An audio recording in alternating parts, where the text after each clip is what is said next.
that was a really probably one of the toughest times that I've ever gone through. And kind of throughout that time, my brother sent me this Bible verse, Galatians 6:9. It says, "Do not grow weary in doing good, for at the proper time you will reap a harvest if you do not give up." And that's something that's really stuck with me from that day. Is do not give up. We talk about the 5 people that you surround yourself by. Those are the people that you're going to be the average sum of. And if you're surrounding yourself, by great people, they're going to bring you up. If you're going to surround yourself by negative people, they're going to bring you down. And that's not to say don't go to those people, because they need you. They need you to pour into them. But you need to fill yourself up first before you can pour into somebody that's going to take from you.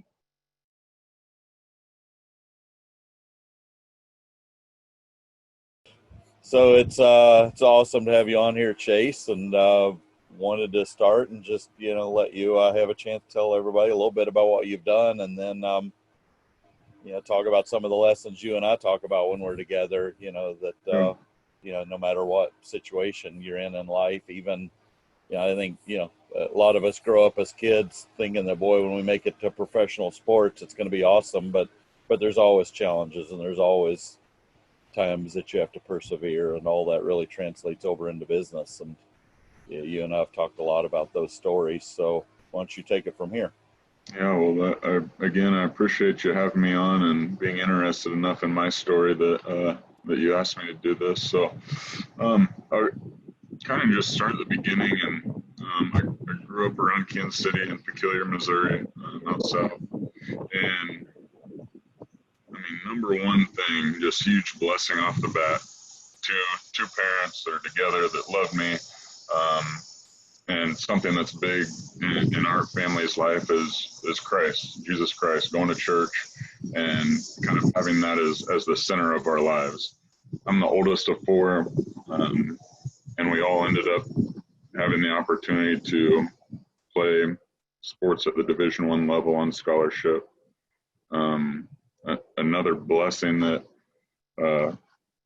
you kind of don't realize a lot of until you really look back on things. And my dad, he was a walk-on at Kansas State, played football, was a free agent into the NFL, and had an 11-year career, and mostly with the Packers, a little bit with the Kansas City Chiefs toward the end. And that's something that is really, again, just the parenting, the values, the work ethic, the character that I was taught by my parents. Everybody thinks my mom was an athlete because us 4 kids were athletes, but she's not. She would just rather watch us wherever we are on the field, whether that's the sideline or playing, and not really understanding what exactly is going on. I don't think she did until maybe even a couple years ago, and we've all been done. And my dad taught her to just, when anybody asks you anything, just tell them mental errors and mistakes will kill a ball club.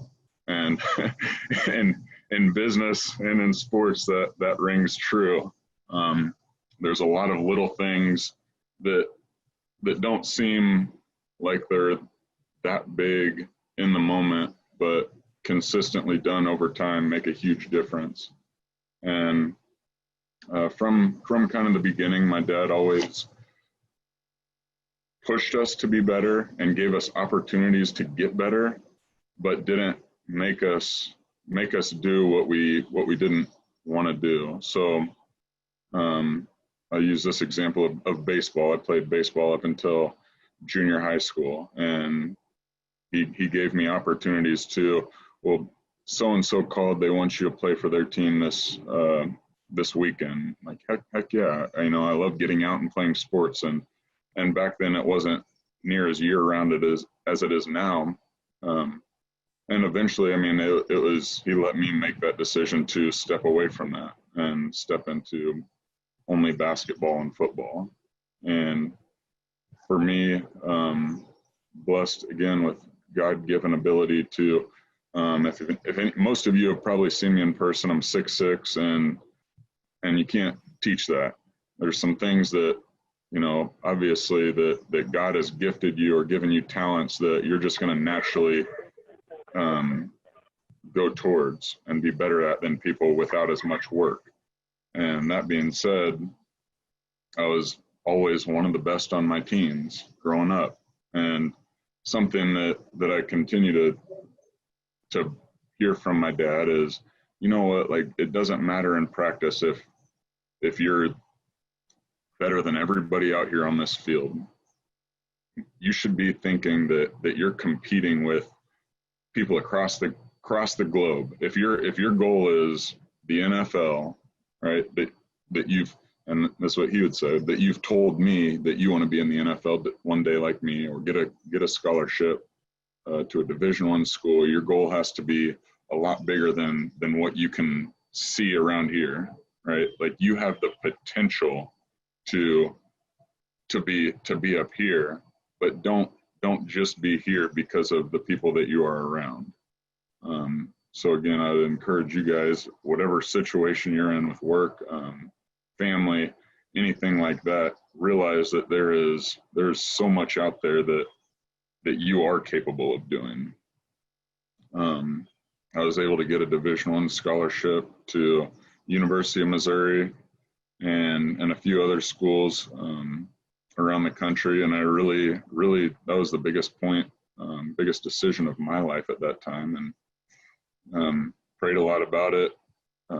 Wrote down a pros and cons list, wrote a paper in my English class about it, all trying to figure out, how am I going to make this decision? And one of my good buddies, and I talk about this all the time, is as a Christian, I don't think there's a right or wrong decision for most of the things that come up in our daily lives. God's going to let you make that decision and run with it, and then continue to open and close the doors as you take the steps to be good at that. At the time, I didn't really know personally the coaching staff and the guys that were going to be on that team, but I mean, once again, you just look back at the success that we had from the years that I was there, 2005 to 2008, and we ended up becoming one of the best teams in the country, and a ton of guys making it to the NFL. And that's all because we bought in, we held each other accountable, and we weren't just trying to be better than the people that we could see. We're going to be try to be the best, right? When nobody's watching and when people are watching. And in an environment like that, it's hard for bad apples to stick around. There was a couple guys that did get kicked off the team just because they didn't want to work. They didn't want to show up to class. They don't want to do the small things day in and day out. Fast forward to my senior year, I had a really great season. Won the John Mackey Award, which was the top tight end in the country award, and ended up in our bowl game, the very last play of our bowl game. We were playing in the Alamo Bowl in Houston, Texas, San Antonio, Texas, and in overtime, Jeremy Macklin catches a touchdown pass, and I broke my foot. So I had graduated early in 3.5 years so that I could get out of Columbia, go prepare for the draft, do all that stuff, and here I was having one of the best seasons that I've ever had, and I don't have the opportunity to prove myself to the people that I think are going to make the biggest decision of my life. And that was a really probably one of the toughest times that I've ever gone through. And kind of throughout that time, my brother sent me this Bible verse, Galatians 6:9. It says, "Do not grow weary in doing good, for at the proper time you will reap a harvest if you do not give up."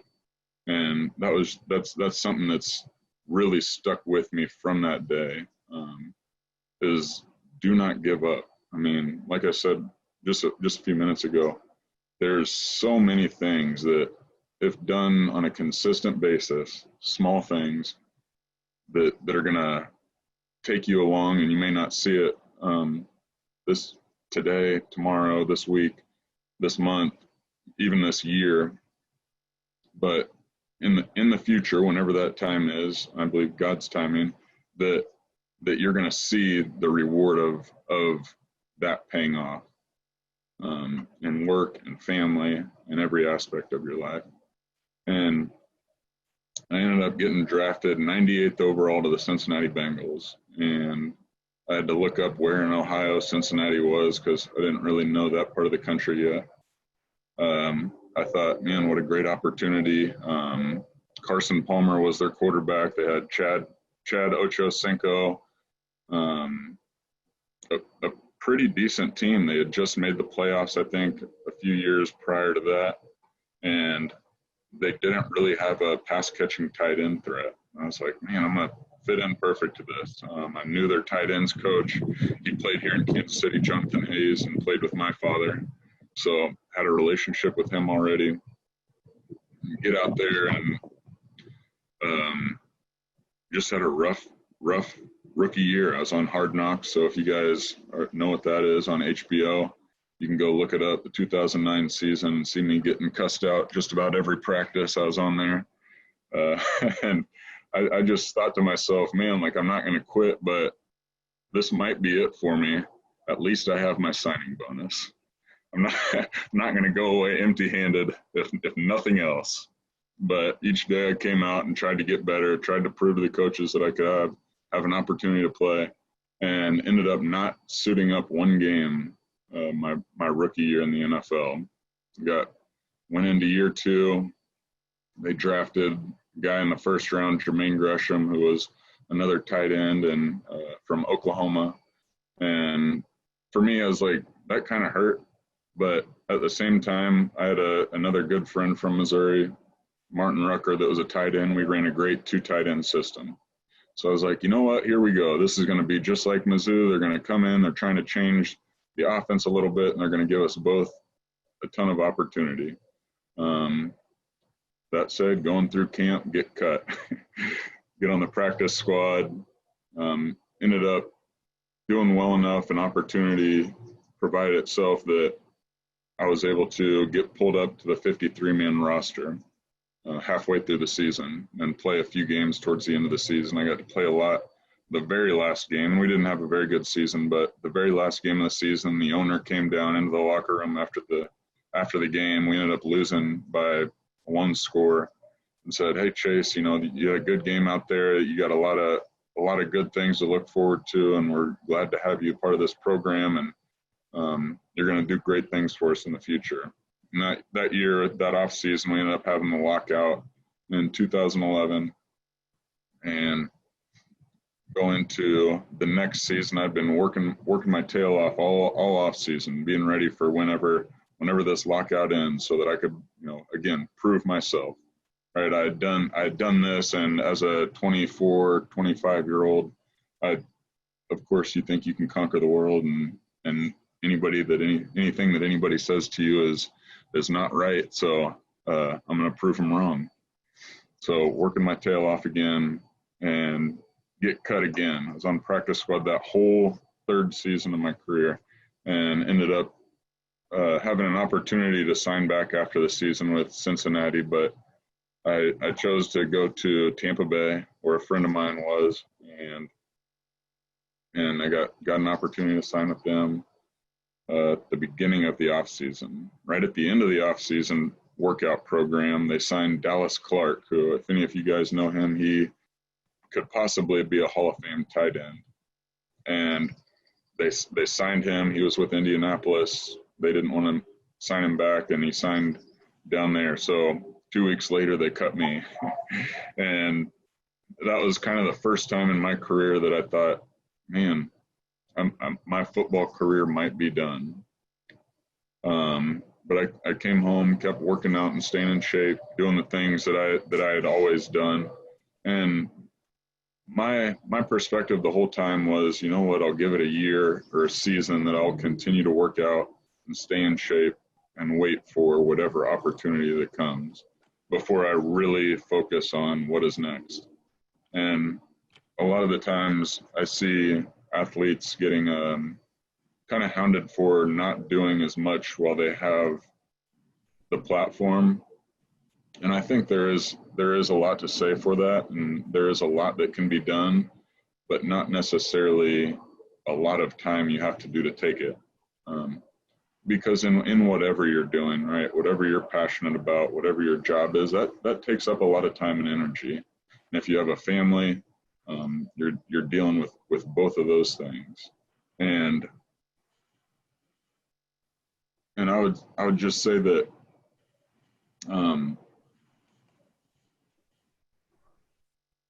you have to give 100% of your focus and effort, because you never know when that last day is, and you want to be as prepared as you can for whenever that opportunity comes.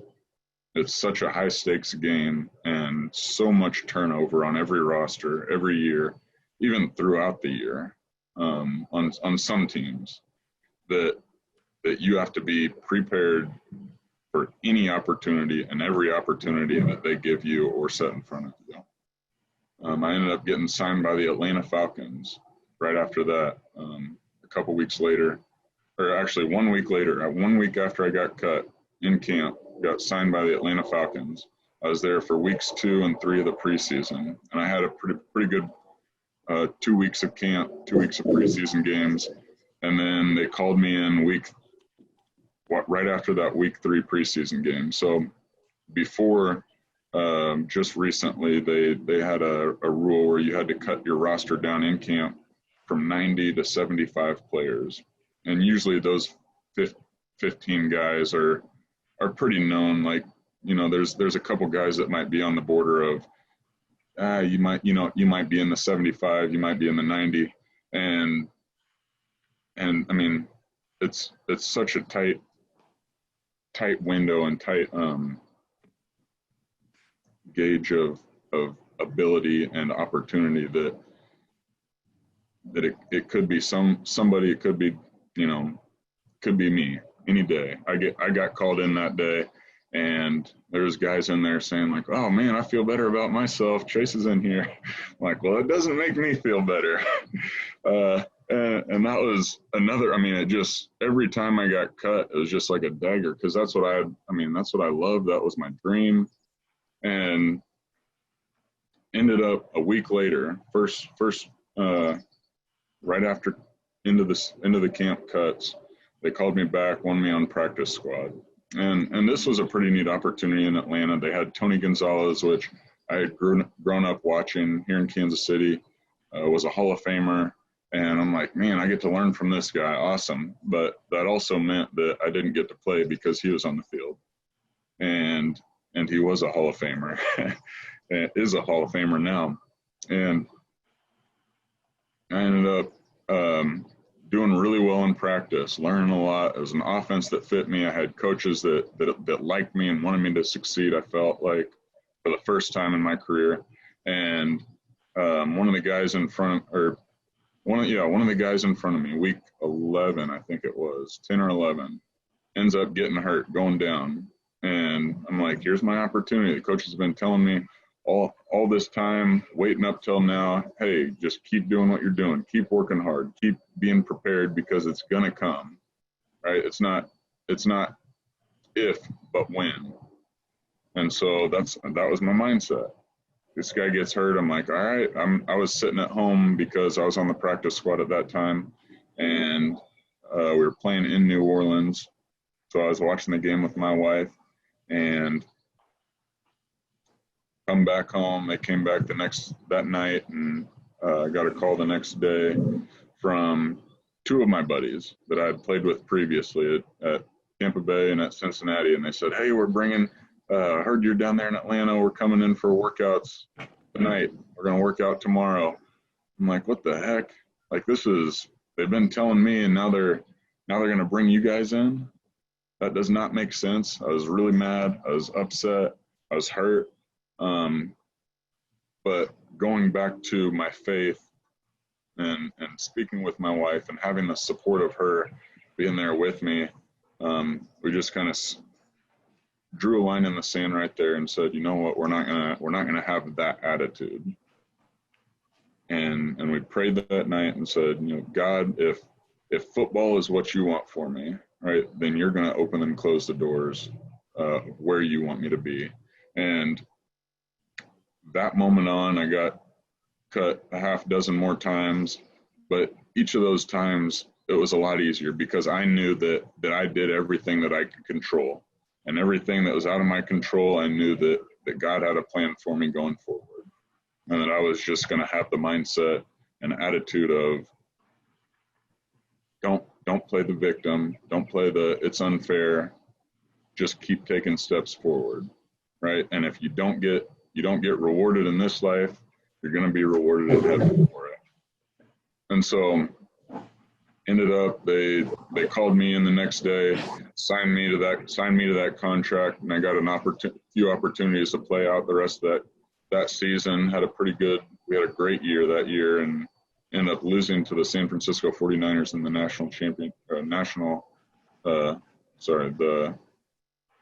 NFC championship game.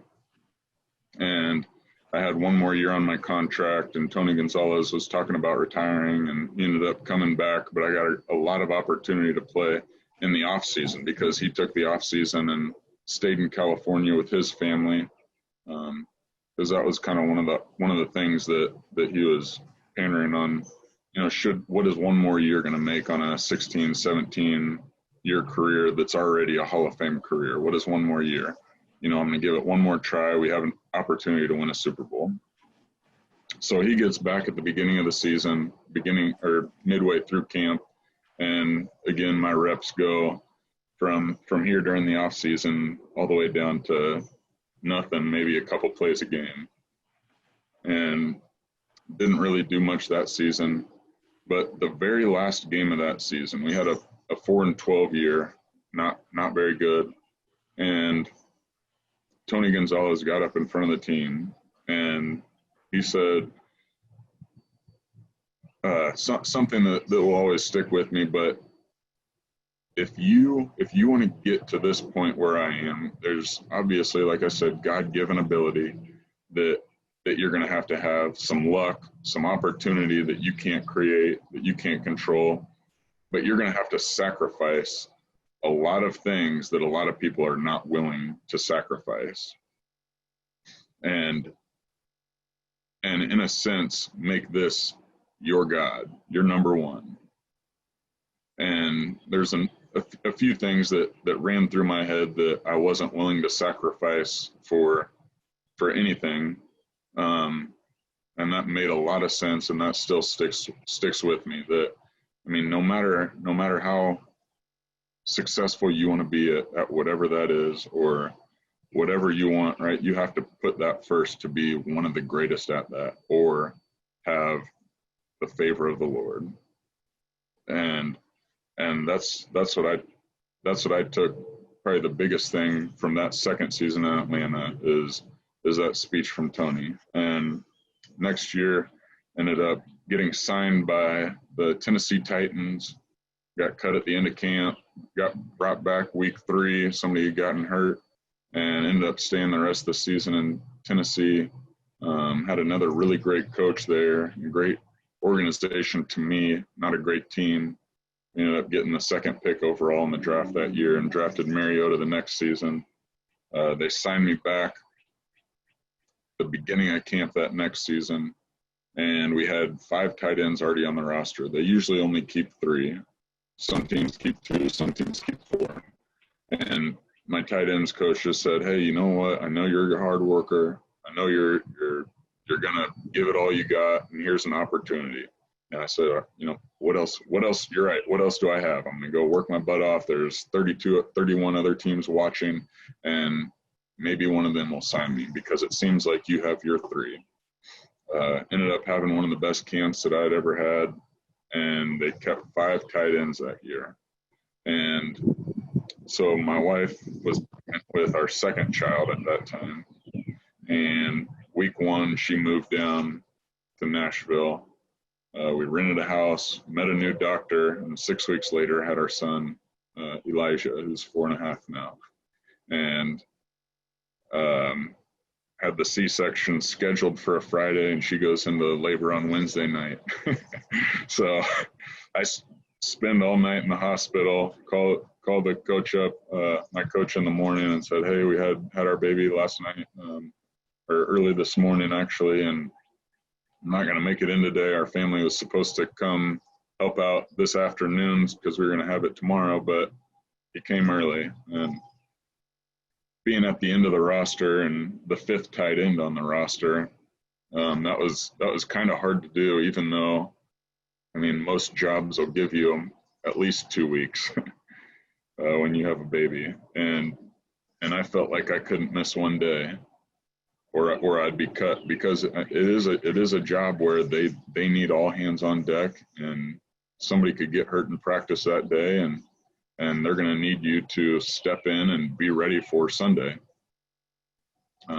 They did end up cutting me 2 weeks later on Saturday, signed me back on Monday, went through that week's stuff, cut me again on Saturday, and then head coach got fired after that game, and they said that they wanted to try to sign me back. So this is 3 weeks after we had just had our son in Nashville, and I decided that we should probably move home. I was getting to a point in the season where if they signed me back and cut me again, other teams could pick me up on the waiver wire, which is a 24-hour period after you get cut.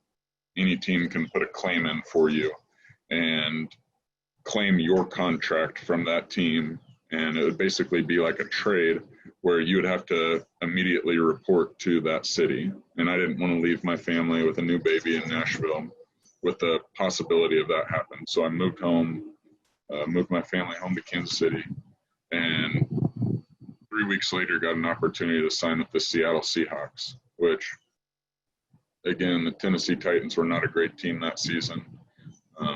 But I enjoyed the people that I was around there, the coaches, and the tight ends rooms in particular. And they were one of the worst teams. I think they ended up getting the first or second pick again that following season. But Seattle Seahawks were a contender. They were a great team. Russell Wilson was the quarterback. The Legion of Boom was out there. They had a great defense. They had Marshawn Lynch and some receivers that not many people knew about, but ended up making a pretty good name for themselves just by putting one foot in front of the other and making plays time and time again. I think 3 of them undrafted. So I went there, got a chance to have people pouring into me, and it was a really, really great system, really great coaching staff, really great and upbeat and positive organization. And I'm thinking, man, this is great. This might be a great home for me. The week after I got there, we won our first game by a huge amount against the Minnesota Vikings. My wife came up. I just signed Monday after our game, signed a lease on an apartment, signed another lease for a rental car for a month. My wife, 2 kids, and my mother came up to kind of help us get settled in, and the next day they called me in and cut me. So this is, I think, the 10th time I had gotten cut. 10th time I had gotten cut. And I was just like, you know what? We just had a baby. Let's not haggle about worrying about getting home right now and just enjoy Seattle area. We'd never been to that area. So we did that for the week. The next week they called me up. The guy that they had signed my place had gotten injured, and they signed me right back and said, well, I'm still here. I'm right down the road still, and I'll be there to sign my contract in 5 minutes. Went back in, signed my contract, and got a chance to play a few of the games towards the end of the season. We ended up losing to the Carolina Panthers that year, but the week before, I got to play in the 3rd coldest game in NFL history. And this was at the University of Minnesota against the Minnesota Vikings, who had crushed my first week there. And, man, they were bringing out these shirts and tights with silver lining on the inside developed by NASA, because it was -18 wind chill, I think. And it was very hard to move around that game, but a lot of fun to say that I was a part of it. And if you guys watch football at all, Blair Walsh, the Vikings kicker, missed a chip shot towards the end of the game. And I mean, that's a lot of pressure, of course. That's what he's paid to do. And some of the guys on our team that were on defense at that time, the next day when we went back to Seattle and watched film, Coach Carroll, Pete Carroll, showed the kick before that he made that was another chip shot, pretty easy. And Richard Sherman had came off the edge and was about that close to blocking it. And he said, with the very next one, if you don't think that Blair Walsh wasn't thinking about that, because you notice these small things as a kicker, you know how close those guys are. He said, if you don't think that he was noticing that, and he pulled it the other way, away from where Richard Sherman was, you're crazy if you don't think that he noticed that. And that's, again, just a testament to, it's almost impossible to block a kick in the NFL. Very, very slim chances. But each time, and this was something that was really, really shown by the leadership of the players in Seattle. Each time, if you're not given everything that you got for the opportunity to win or for the opportunity to make that play, then you might as well call it quits. You don't have a chance. And we ended up winning that game and going on to the next one and losing the next one. But just the attitude of the leadership, right, and the people that I was surrounded by there. And again, going back to one of my good friends here in Kansas City that I stay in touch with a lot, is we talk about the 5 people that you surround yourself by. Those are the people that you're going to be the average sum of. And if you're surrounding yourself, by great people, they're going to bring you up. If you're going to surround yourself by negative people, they're going to bring you down. And that's not to say don't go to those people, because they need you. They need you to pour into them. But you need to fill yourself up first before you can pour into somebody that's going to take from you. And it's great to do both of those things. And that's what I'm continually trying to strive for, is find both of those people in my life, or continue to find more of those people in my life, both sides. Going into my last year, Seattle didn't sign me back, and the Colts did. The Colts signed me the very first day of camp. Had a pretty good preseason, made the team out of camp, and they ended up cutting me the next day after they had brought some guys in after they claimed their contract once they got cut from other teams. Went home, kept staying in shape, kept working out, waiting for an opportunity. Had a couple calls, but nothing happened. Then the Colts signed me back weeks 7, weeks 8 of the regular season, and cut me again. And that was the last time that I heard from an NFL team. Stayed in shape. Like I told you earlier, my thought process was, if it's still something that's on my heart, I'm going to keep giving it a full season to stay in shape, to work out, to be ready, to be prepared for if that time comes. And that's what I did in the 27-18 season. And I was around here in Kansas City, so I volunteered helping out with my old high school, Ray Peck High School, with football and basketball, and kind of seeing if coaching, I didn't want to do coaching, but I was going to see if it was something that stuck with me. And one of the common themes of end of the year banquets while I was growing up was there was a lot of coaches that great men poured into my life and the other kids on the team, but they always said, I thank my wife. She's been a single mother through this whole season, and I didn't want that for my own family. And gave me a ton of respect for high school coaches and beneath, and even college and NFL, all coaches. But high school coaches probably get paid the least out of anybody, and they put in so much time. And if you have a good good high school coach that you've had or your kids have, it makes so much difference. So did that again next year in 2018 while looking into financial advising is what I do now. So a friend of mine had told me, hey, you know what? Cut out a financial advisor. He's completely against financial advisors. He said, I do my stuff on my own. You need to do that too. You're smart enough. While you're figuring out what else you want to do, just look into taking over your own finances. And so he gave me a couple books to start reading. I was doing that and kind of looking at my own situation and saw some stuff that I didn't agree with that the advisor that I was doing business with throughout my NFL career was doing, and said, you know what, there's a lot of guys out there that don't have the support that I do, and luckily the people around me to tell me to spend frugally and, you know, make sure that you budget, make sure that you do all the things that I'm sure that you guys all know pretty well, the basics of, you know, don't spend more than you bring in. And if you're making a ton of money, like you have the opportunity to in the NFL, you know, pretend like it's not even there.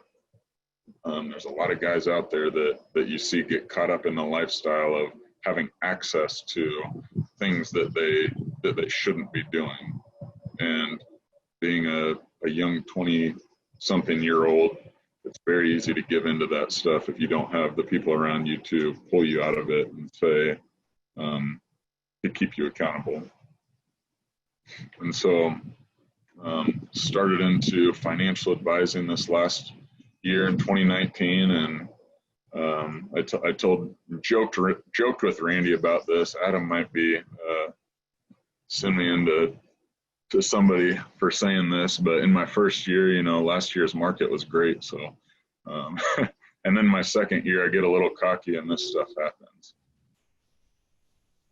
But it's been a great ride so far and learning a ton, and I appreciate you, Randy, for having me as part of this, and I've met a number of you all, so thank you for your time and teaching me kind of how to change the dynamics of sports into business.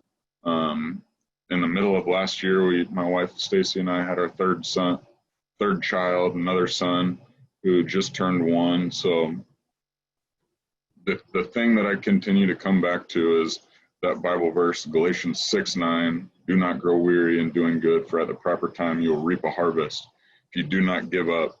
And just the fact that man, there is so much opportunity out there for all of us. And, you know, just putting one footstep in front of the other and not quitting is what's gotten me to this place. And again, just my faith in God, the support of my wife and my family and friends around me. And I mean, none of us can do this alone. There's a lot of stuff that's out of our control, but the things that are in your control, and usually they're not that big on a daily basis, but to continue to do those things consistently is something that creating that habit will get you a long way. That's it that I have for my story, but there's a lot more to go. That's yeah, you're still writing that story, but there's a ton of wisdom in all you just talked about there, Chase. If anybody has questions, type in the text that you've got one, and I will unmute you. Yeah, I want to start with one. You know, everybody on here is to some degree trying to create a culture around them in their business or in their community where people can thrive and succeed. And as I hear you talk about that journey you were on, there were clearly cultures where you felt like it was a good culture for you and a good place, and where you felt like you could succeed more than others. What did you see and observe that you felt was a good culture for you, and how would you translate that over to business and the community? I think there's two things that really come to mind is, number one, servant leadership. And and I think regardless of your religious stances or whatever, I think that's very important. And then number two, actions speak louder than words. There's a lot of people that go out and, you know, sports, relating it to sports, you see them jumping around and acting crazy and, you know, yelling and screaming, and then, you know, maybe they don't perform on the field. And me, I was never one of those hype guys. I always tried to lead by example, and some guys can do that really well. Probably one of the biggest that you know is Ray Lewis. You know, it can get hype, can get other guys up as a leader, vocally and with his actions. But there's a lot of people out there that are saying things that they don't follow through on. Angie sent a note. She wants to know what books you found along the way that helped you. The Slight Edge is a big one. So outside of the Bible, the Slight Edge, the Dream Giver.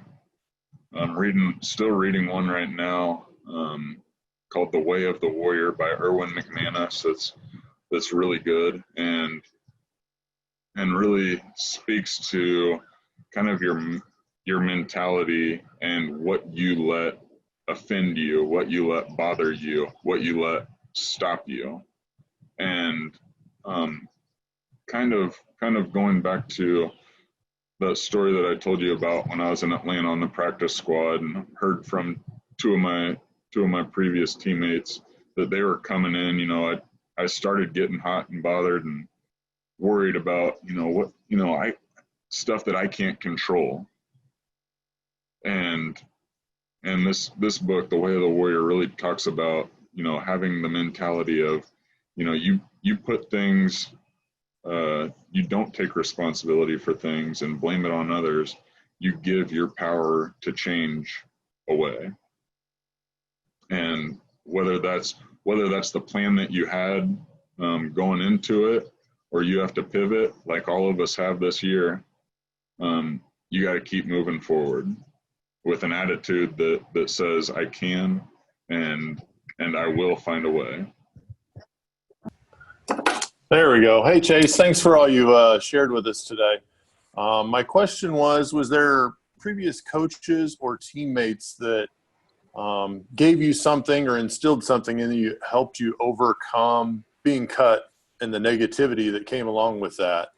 And then have you been able to put that into your business today when there may be other failures that come up?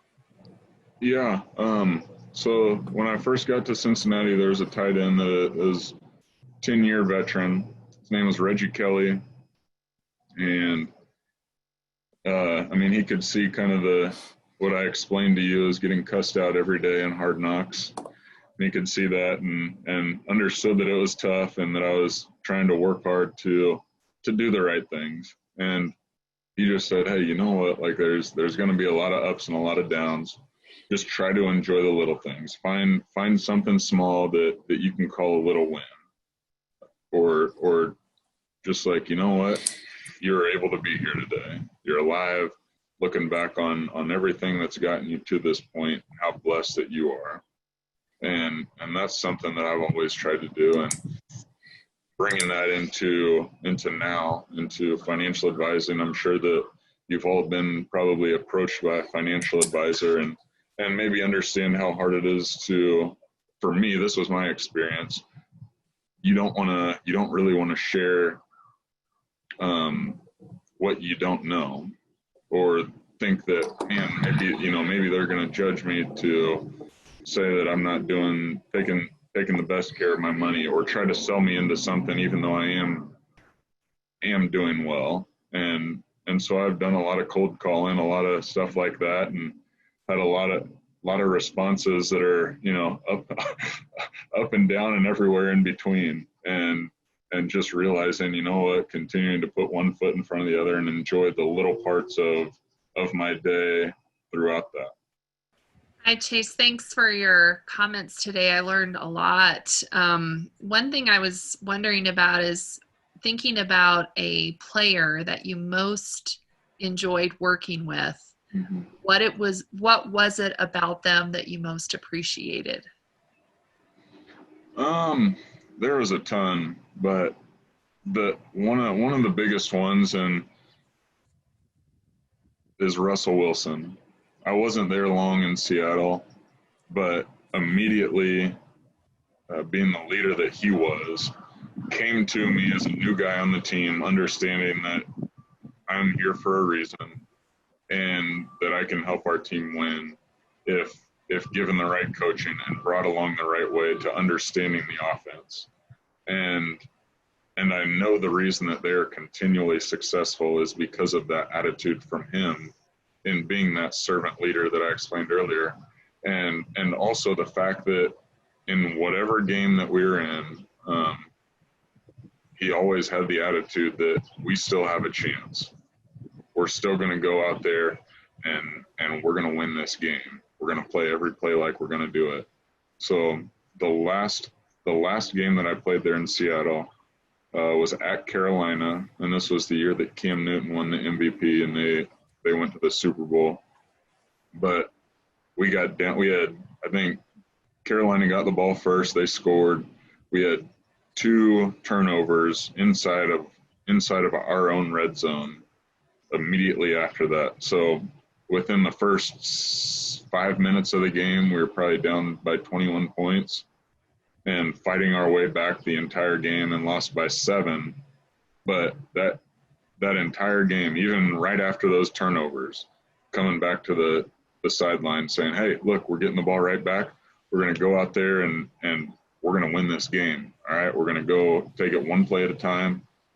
Just like you probably all heard in sports, you can only do it one play at a time, or one whatever you're playing at a time, and we're going to win this. And the attitude that he had, that he believed that we were going to win, even with all the circumstances, was probably one of the biggest leadership things that stuck out to me, because it's infectious.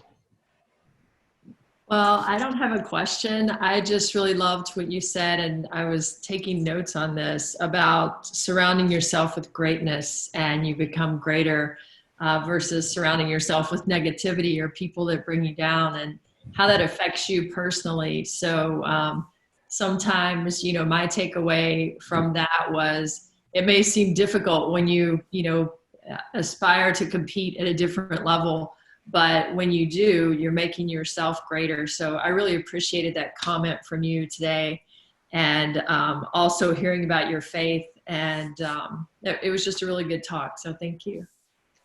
Tabitha, I appreciate that. Hi, Chase. Just wanted to ask you, my grandson is in boot camp at Camp Pendleton. It's been a huge decision for him, and there are things that, just like life, aren't going exactly the way that he had thought that they would. He wanted to go into combat engineering. Evidently, it seems like it's a pretty popular thing because, so it looks like he's going into Central Intelligence. And I write to him every week. If I could put in just one, and I know this is tough, but if you had just one thing that you could tell him that I could relate to him, what would it be? Well, I want to kind of ask everybody on here this, like, has where you are today, is that the plan? Did everything work out the way that you wanted to get there? No, no. That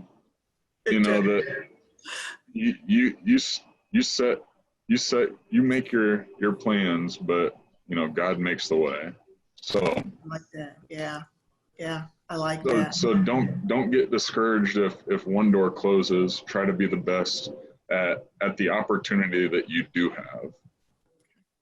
I mean, he's still there, and I mean, oh yeah, what a great thing for him to do, to serve our country and to serve us today in going into that, whether it's the exact thing that he wanted to do or something that they kind of placed him in. Maybe they see something or a way to something that is different than what he ever thought.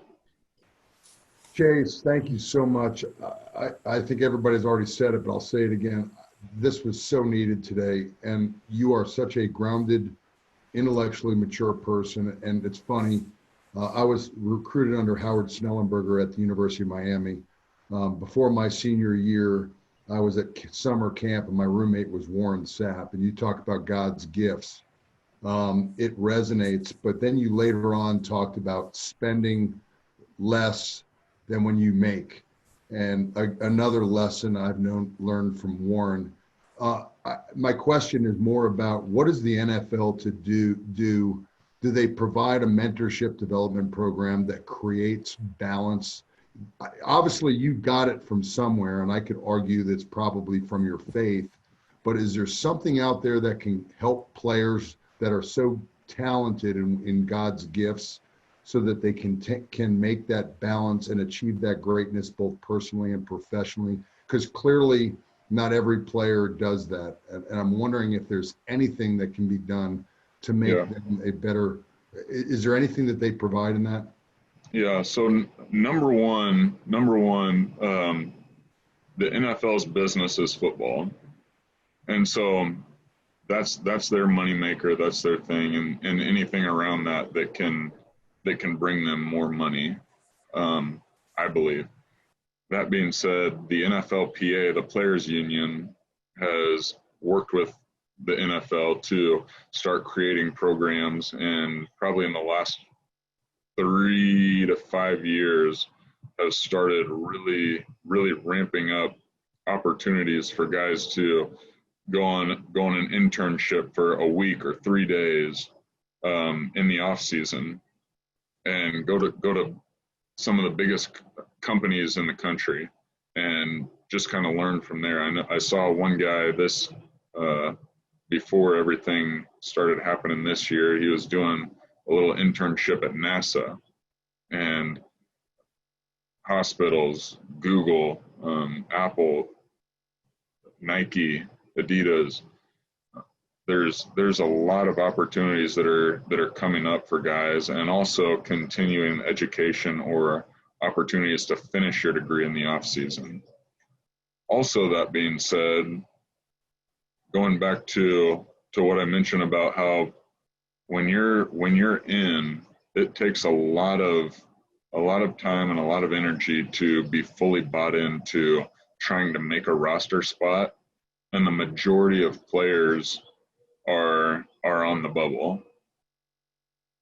So it's hard at that young age to feel like you have time to even take a week away and do something that is uncomfortable for you.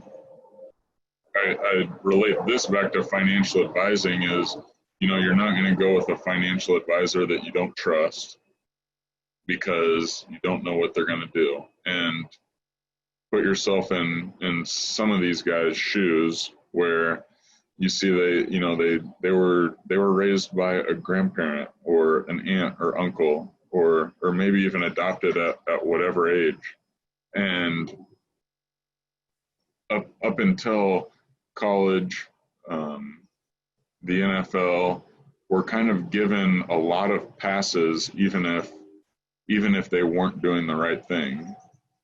And that's created so many bad habits for so many young men and even young women in sports, is just getting pushed along through the system by coaches or whatever that don't hold them accountable. And so why are they going to automatically change into even trusting their employer, the NFL, and taking good advice, but advice that they're just not that educated on yet. So they're trying to put those things in place, I think, and I think there's a lot of good opportunities. But I mean, when it comes down to it, you're going to revert back to what you trust and what you know, which can be very devastating for a lot of people. One of the craziest stories that I heard was the tackle for the Dallas Cowboys, Tyron Smith. He was a first-round draft pick, and I think he gave his entire signing bonus to his family, and they spent it. They're coming to his house, bothering him, trying to get more money, and he had to get a restraining order against his mom and his sister. And there's a handful of guys that I would say are in that same boat on a daily basis of you have to choose whether you're gonna part with your family or your money, and that's a very tough decision. Chase, first of all, thank you very much for being on. And pardon my disquieting visage, but I'm an athlete myself and not practicing right now because of all this. But I noticed that as I'm watching in the gallery view, when you say budget and spend less than you make, everybody's nodding their heads. But I was curious, and I'm sure you know this because you work with a lot of smart clients. Of the people that think they have it all figured out, what's that one thing that a lot of people are missing and maybe don't realize there's a solution to in the market in terms of personal finance? I think one of the biggest things that I thought was when I was there was, am I doing the best thing with my money? Now, putting it into the market or into a business, you're going to take risks and all of that. But there's a lot of calculated risks out there, and getting with somebody that understands those risks, and whatever business that you are investing your extra money that you're not having to live off of monthly, if you're able to invest that, I think finding somebody that you trust that will kind of show you and lay out the example of what's going to happen, how it's going to happen, why it's invested in this or that, and why that fits your situation. I think that would probably be the next thing after the budgeting, if you have money to invest. Hey, Chase, great life story, at least a few chapters up to this point.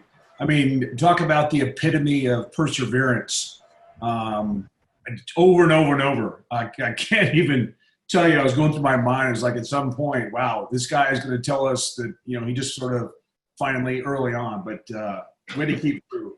My question actually is about, you mentioned early on about sort of peer accountability. And as we had the discussion, it sounded like there was like 3 levels of accountability. One was overall the big arching organization of the NFL, and then there's the coaches, and then there's the peers. What best resonated with you on the types of accountability? Was it which level, and then what techniques within that level did you see work best?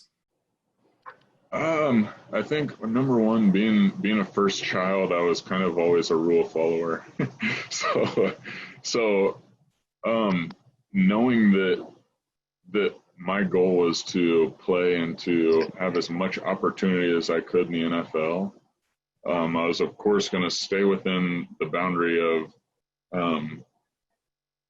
number one, the laws of our, of the country, of the city, of the NFL, but because, once you start getting outside of that, there's nobody wants somebody on their team that's going to create distraction outside of what you're trying to do, which is winning a Super Bowl. Number two, the coaches, again, with my goal being making that team, I'm going to try to follow the rules as much as I can and do what I can to control the opportunity to make a roster, because I don't want there to be anything done on my part that they could come back and say, well, it's close enough that maybe Chase didn't go get treatment today, or maybe he didn't do these things that again might not matter on a day-to-day basis, but long term, it's like they see those things, and when it comes down to it, they can use those things against you. And then number 3, the peers. It's a team game, and for you to be watching film on Monday, I mean, it's everybody is under a microscope. Everybody sees what happens on game day on TV, fans wise, and the next day during film sessions, everybody's going to see exactly what you did to help the team win or to help the team lose, right? And there's some things where, I mean, you're playing against other professional athletes. Sometimes you're going to lose, but kind of going back to the coach aspect of it, you know, if the coach asks you to do something, whether that's make sure you know your plays, make sure you know where to be at this time or this time or this time, or it's just like, you know what, as a tight end, I was asked to block outside linebackers and defensive ends, probably the highest paid guys on defense, and I'm going against James Harrison from the Steelers, who you've probably all seen push thousands and thousands of pounds around, and Terrell Suggs and Jadeveon Clowney, and, you know, some of the best guys out there. And we scheme for those things, but sometimes those guys, just being the athletes that they are going to beat you and run over you, and and you're not going to have as much of a chance, even if you know exactly what you're doing and use pretty good technique.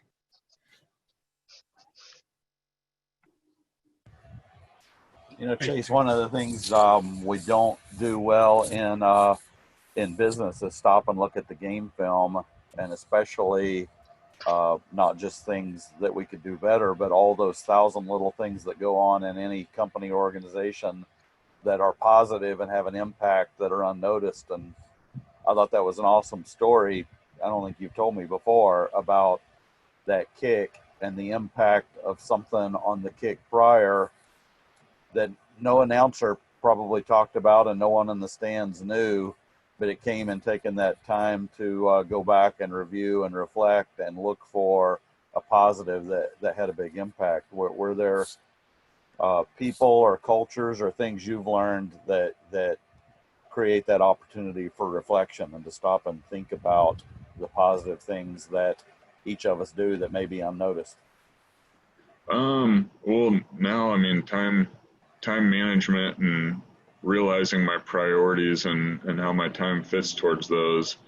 I mean, being a year and a half into what I call a real world job, has, you know, there's a lot to learn sometimes, and I tell Adam Hawley this all the time, that I feel like a chicken with my head cut off, trying to do all the right things, but still gaining a lot of knowledge, a lot of information on what is the best way to do it.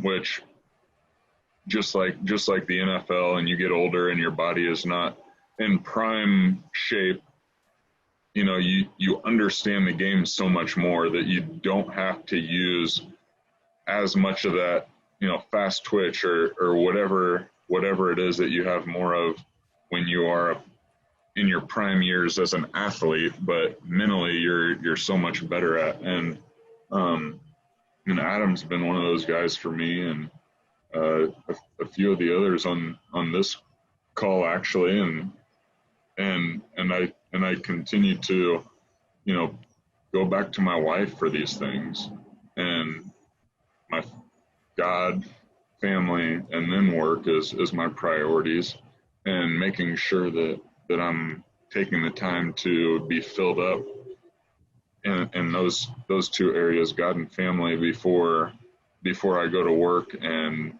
try to fill others up there, or be filled up by that, so that they know that they are my priority.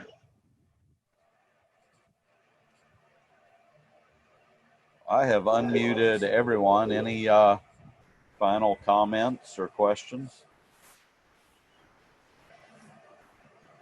Just thank you. A lot of positive comments over here in the chat for you to look at. Chase, Frank had some positive things. Chris, Adam says he's going to grow up to be you. So big impact today, Chase. I think you're a lot of wisdom that you shared today that was beneficial to everyone. Yeah, well, I really appreciate you having me as part of this, and again, that I mean, you've taken interest in my story. It's something that was always an opportunity for me until it wasn't, and that I kept following, and that I'm still trying to learn a whole lot. And like I said, there's a lot left to write on this story, but understanding that and seeking out others for that wisdom is something that I'm trying to do a lot of, because I don't have it all, not even close. Well, there are a lot of folks on this call that are looking for their next role, looking for opportunities to improve the community, looking for businesses to buy. You know, I think what you started off with of not giving up, not quitting. You know, there's folks on here that probably need to remind themselves that every day. Let's not give up. Let's keep pushing on and try and make this town better. Amen to that. Yeah.